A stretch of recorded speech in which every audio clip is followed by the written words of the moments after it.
L'appel du ministre du Travail aux syndicats pour déposer les dossiers portant sur la représentativité avant le 31 mars est considéré comme une entrave à l'activité syndicale. نحن بالنسبة لتصريحات وزير العمل Par rapport aux déclarations du ministre du Travail qui ne sont pas conformes aux lois algériennes, qui sont pour nous des entraves et des dépassements. Nous, en tout cas, en tant que syndicats, nous avons remis nos statistiques à la date fixée. Et sachez que depuis la fondation du CNAPEST, nous travaillons dans les normes et notre légitimité est sur le terrain. Donc, cela ne nous dérange pas.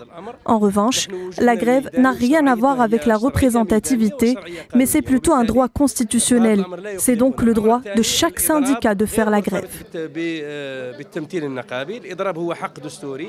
هو حق العامل وبالتالي من حق أي نقابة أن تقوم بإضراب. لم تصل لنا أي مراسلة رسمية من طرف وزارة العمل. En tant que syndicat, nous n'avons reçu aucune correspondance officielle de la part du ministère du Travail pour qu'on puisse y répondre.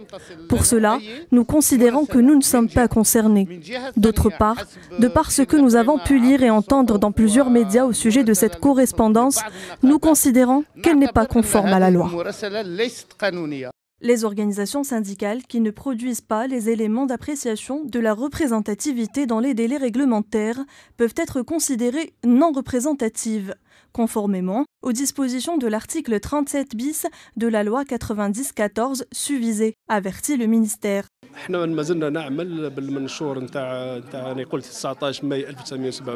Nous travaillons sous la publication du 19 mai 1979 qui porte le numéro 009, celui-là même qui est officiel et appliqué dans notre pays à ce jour. Il n'y a pas eu un nouveau qui a éliminé l'actuel. Il y a eu une correspondance, certes, de la part du ministère du Travail, qui propose quelque chose de nouveau, mais cela n'a aucun caractère officiel. En plus, elle date du 8 mars. Ce qui ne rentre pas dans les délais légaux. L'autre question qu'on se pose, pourquoi le ministère du Travail n'a pas convoqué les syndicats pour dialoguer sur les raisons qui pourraient nous mener à établir un nouvel agenda?